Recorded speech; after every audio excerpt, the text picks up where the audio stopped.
Oke, baik. Yang sekarang kita lanjutkan ke deteksi tepi yang dimana ada gambarnya terlihat jelas bahwa pada tepinya itu terjadi blur. Jadi pemisah antar kedua objek ini itu tidaklah tajam. Sehingga kalau tidak tajam berarti dia kabur. Kalau kabur berarti menandakan bahwa ada RAM atau perubahan secara perlahan-lahannya. Jadi perubahannya tidak cepat. Kalau cepat itu berarti dari satu yang gelap tiba-tiba yang langsung terang. Tapi kalau misalnya dia RAM, berarti perubahannya itu secara bertahap berubah. Pelan-pelan berubah jadi intensitas yang berbeda. Akhirnya berubah pada satu nilai yang kurang lebih konstan. Ini konstan, ini konstan. Seperti itu adalah RAM. Kemudian ini adalah turunan pertamanya. Di turunan pertamanya di sini kita bisa mulai melihat terjadi perubahan pada RAM-nya ini lebih kita tingkatkan seperti itu. Jadi RAM-nya lebih kita tingkatkan, di mana di sini pada saat kita tingkatkan kita tahu bahwa daerah ini adalah daerah batas dari kedua objek ini. Second derivatif atau turunan keduanya juga kurang lebih sama. Di sini dengan lebih detail kita bisa dapatkan di mana sih batas dari kedua objek tersebut. Seperti itu.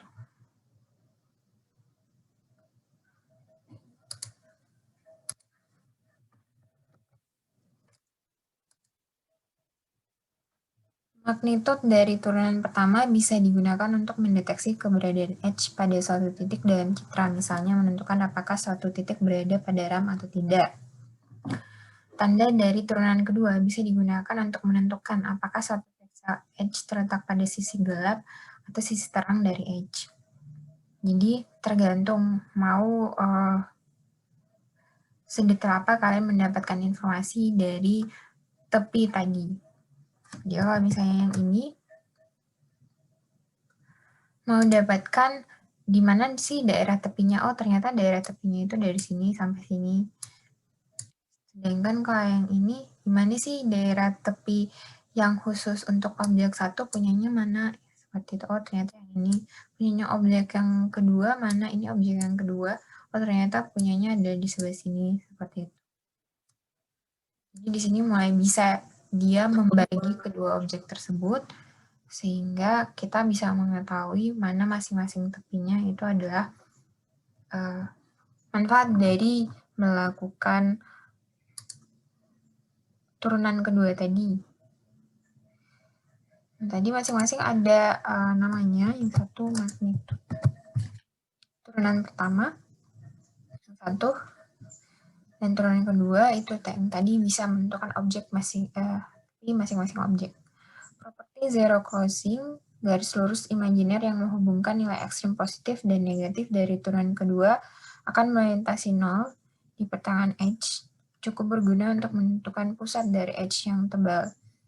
Jadi properti zero crossing ini biasanya digunakan untuk menentukan di mana sih titik pusat dari tepi yang tebal. Kalau misalnya tepinya ketebalan karena pada saat pengambilan terlalu blur, sehingga memang hasil tepinya tebal, atau RAM-nya tebal, maka bisa kita manfaatkan properti zero crossing itu untuk menentukan di mana sih pusat dari tepinya tersebut.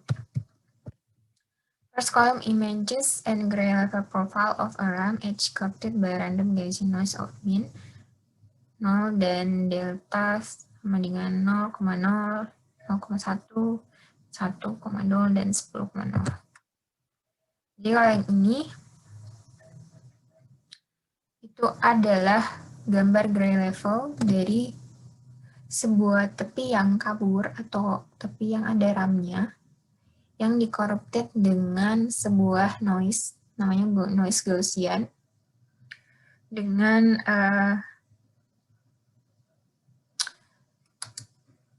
dengan minnya sama dengan 0, sedangkan deltanya itu ada yang ini 0,0, sedangkan yang ini adalah 0,1, yang ini adalah 1,0, sedangkan ini adalah 10.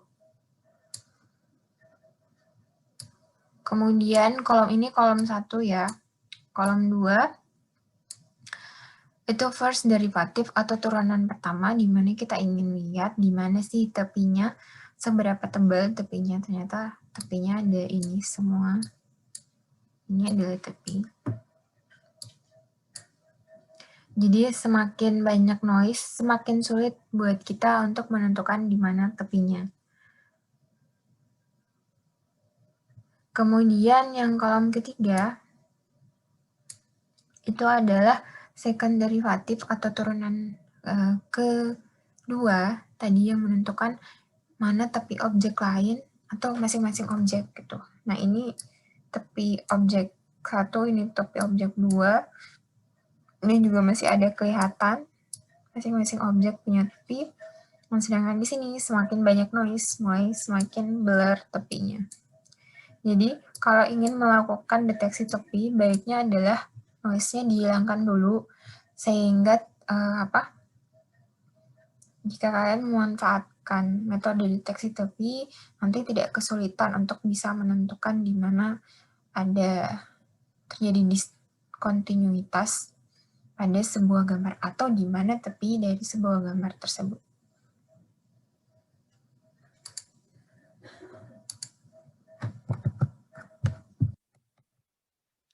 Agar dapat diklasifikasikan sebagai titik tepi, transisi tingkat keabuan pada titik tersebut harus cukup kuat dibandingkan background di sekitarnya.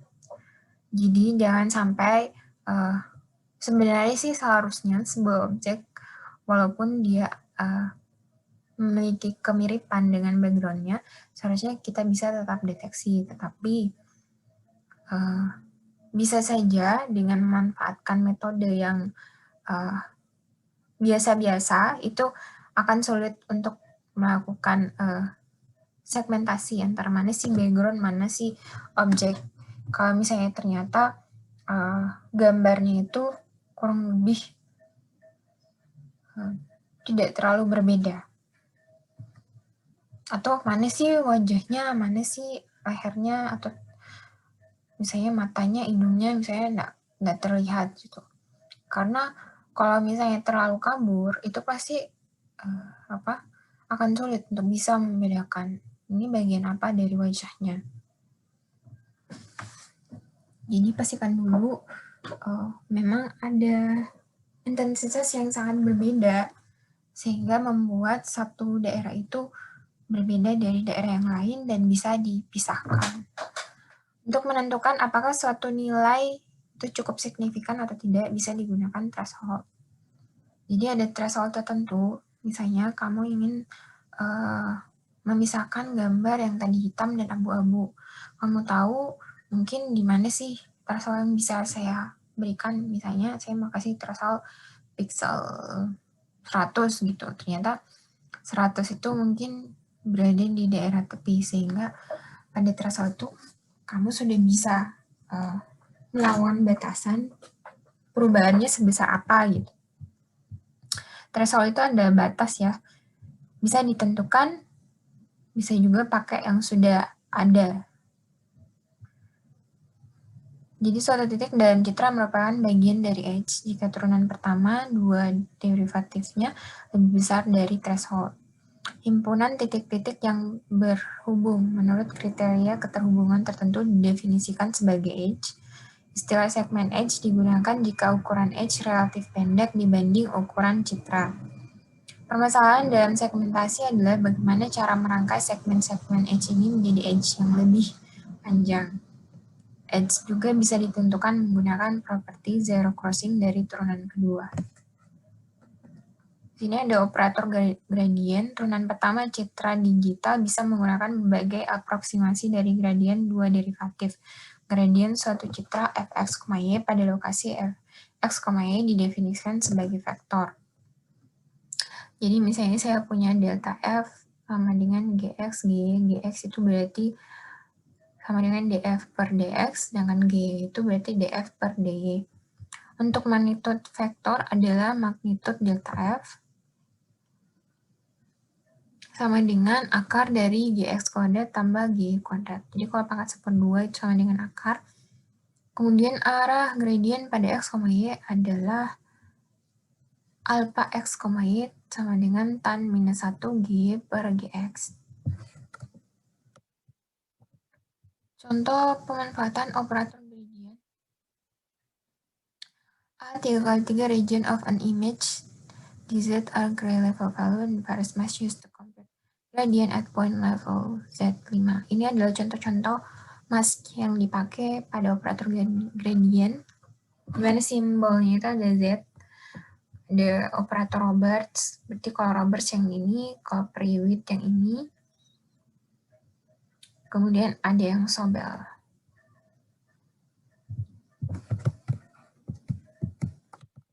Operator gradient hasil penjumlahan semua koefisien dalam mas adalah 0, yang menunjukkan bahwa mas akan memberikan respon 0 pada area dengan tingkat keabuan konstan.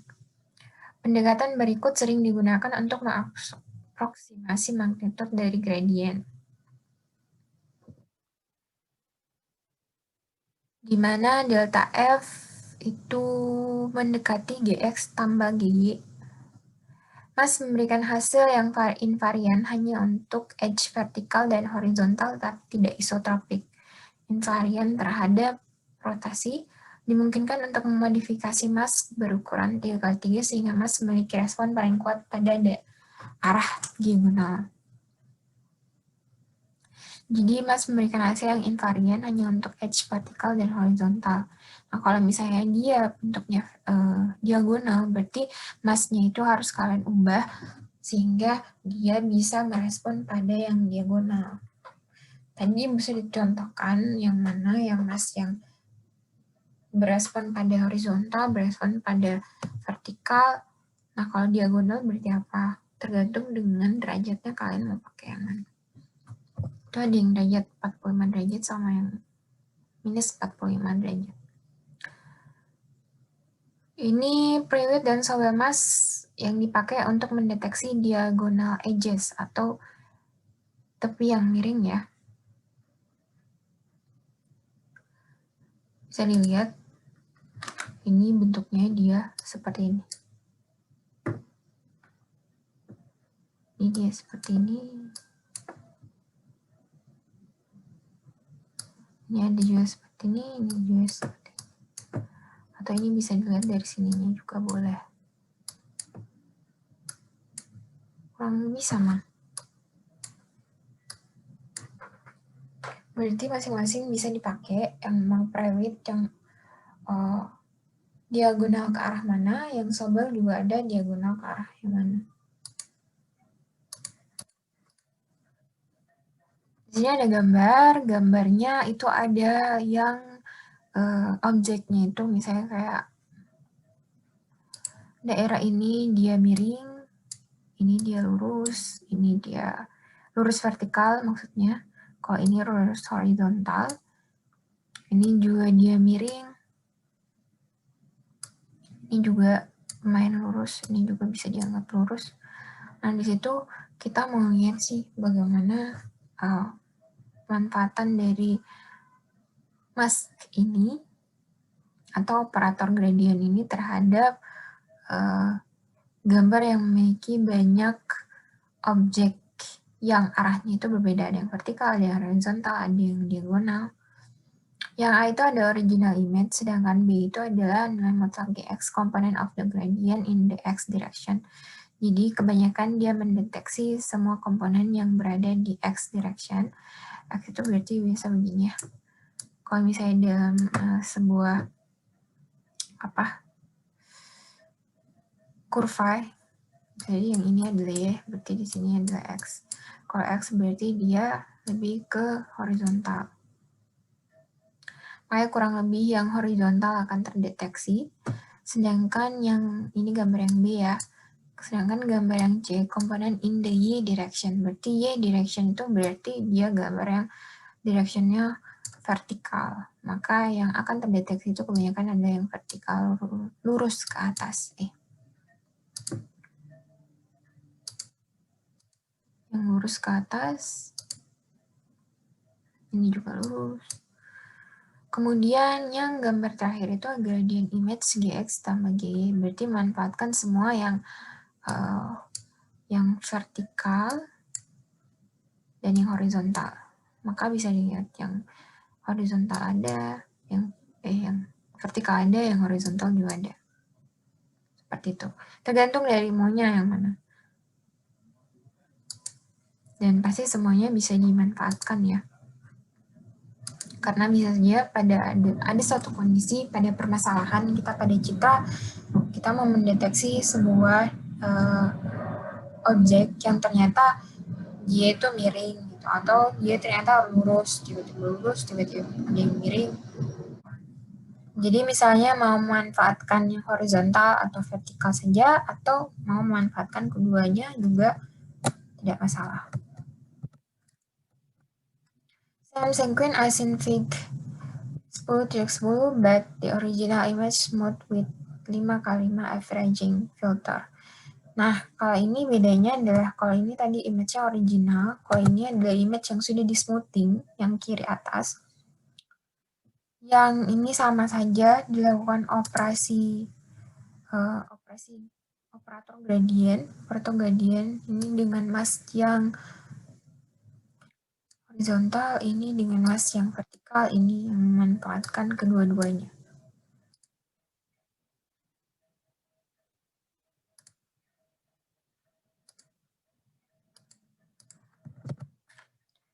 Diagonal edge detection, kalau ini result of the mask in 10.9c.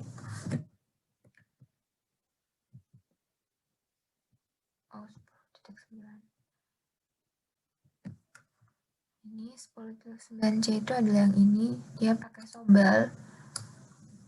Mask yang dipakai Sobel, diagonalnya ini. Diagonalnya berarti plus 45 derajat. Dimanfaatkan untuk yang tadi, untuk gambar original. Jadi dia lebih merespon pada yang diagonal 45 derajat. Nah, ini kan di sini seharusnya ada diagonal, tetapi diagonalnya minus 45 derajat. Karena di sini hanya pakai yang, kalau yang A pakai 45 plus, kalau yang B dia pakai yang minus.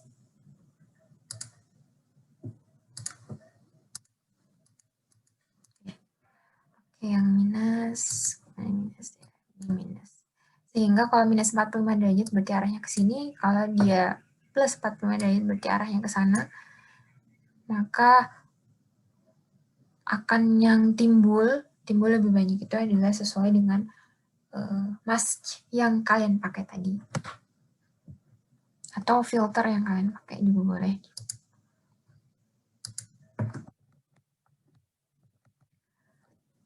Kemudian ada Laplacian fungsi 2D atau turunan kedua fxy adalah turunan kedua yang didefinisikan sebagai berikut. Delta kuadrat f sama dengan d kuadrat f per dx kuadrat tambah d kuadrat f per dy kuadrat.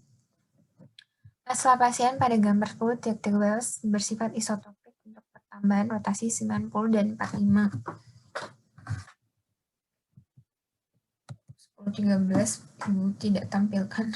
Laplacian biasanya tidak digunakan dalam bentuk aslinya untuk deteksi tepi karena sangat sensitif terhadap noise. Jadi, baiknya kalau misalnya mau memanfaatkan Laplacian, harusnya adalah bersihkan dulu noise-nya supaya Laplacian tidak terlalu terganggu atau pada saat ingin maka ini hasilnya bisa optimal. Magnitude dari Laplacian menghasilkan tepi ganda. Hal ini adalah efek yang tidak diinginkan karena menjadikan proses segmentasi semakin kompleks. Jadi, kalau misalnya magnitude-nya menghasilkan tepi ganda,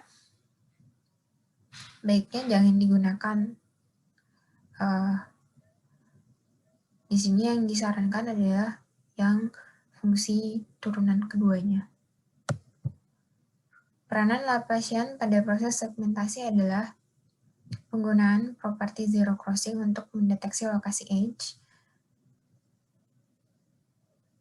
Kedua, untuk mengetahui apakah suatu pixel berada pada sisi gelap atau sisi terang dari edge. Di sini ada gambar dari mask yang dipakai. Yang satu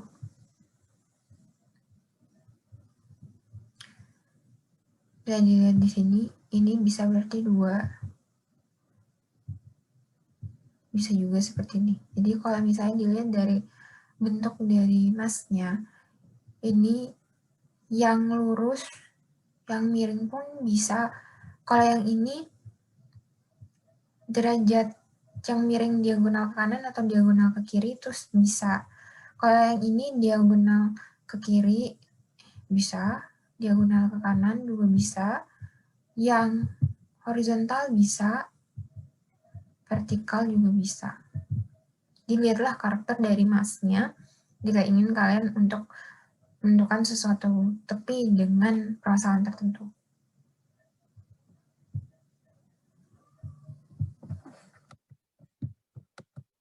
Pada kategori pertama, Laplacian dikombinasikan dengan proses penghalusan untuk menemukan edge dengan menggunakan properti zero crossing. Fungsi Gaussian berikut HR sama dengan minus E pangkat minus R kuadrat per 2 delta kuadrat.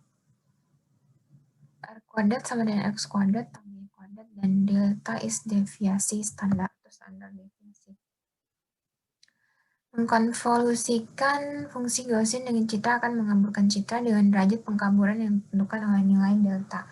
Laplacian dari H, turunan kedua dari H berkaitan dengan R adalah delta kuadrat R sama dengan minus dari R kuadrat kurang delta kuadrat per delta pangkat 4 kali E pangkat minus R kuadrat per 2 delta kuadrat.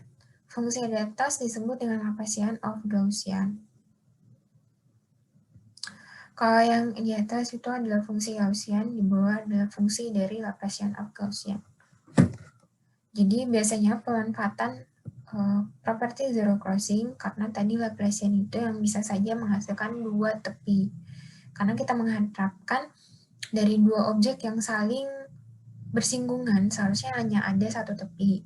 Nah, kalau misalnya ada 2 tepi, kita bisa memanfaatkan properti zero crossing ini untuk bisa mendapatkan 1 titik di tengah yang menjadi penengah antara 2 objek tersebut.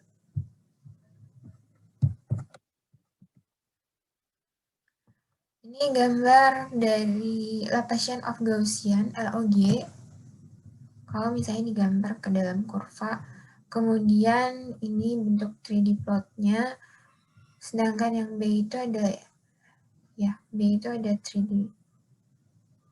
Ini adalah 3D plotnya, sedangkan ini adalah gambar kalau misalnya diambil dalam gimana sih, kayak misalnya ini adalah bagian lubang di mana ada moncongnya ini.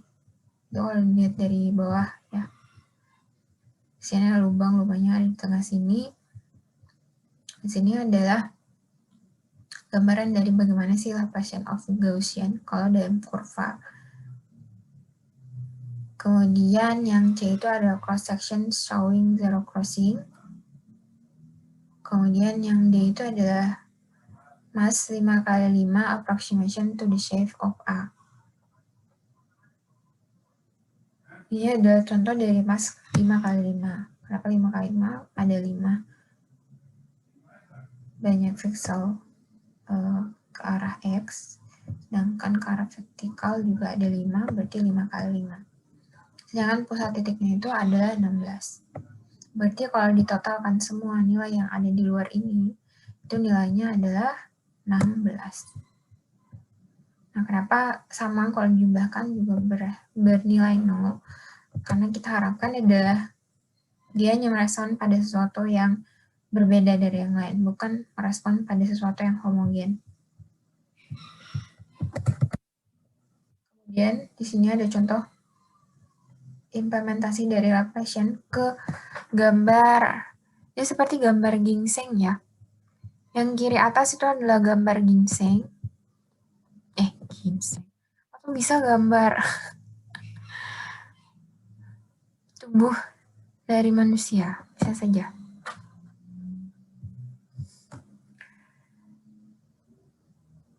Kemudian ini dipakai Sobel gradient, operasi gradient tadi, tetapi dengan pakai Mas Sobel. Ini hasilnya seperti ini, maka kelihatan di sini tepinya, kelihatan semua tepi-tepi dari sebuah objek, dari semua objek yang ada. Kemudian ada spatial Gaussian smoothing function. Ini spatial Gaussian smoothing function.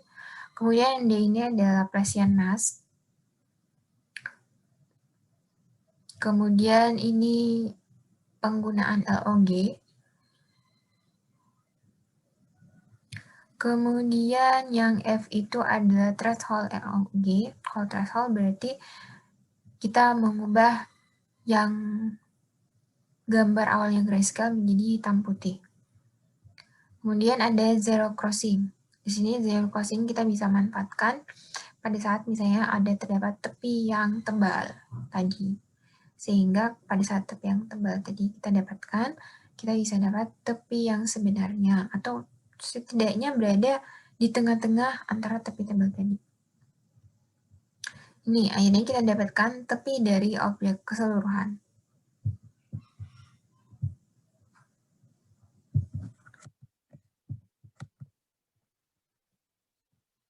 Untuk referensinya bisa kalian dapat di buku Image Segmentation, Digital Image Processing. Sekarang edisinya sudah lebih dari edisi kedua sepertinya. Kemudian ada pengarangnya itu adalah Rafael C. Gonzalez.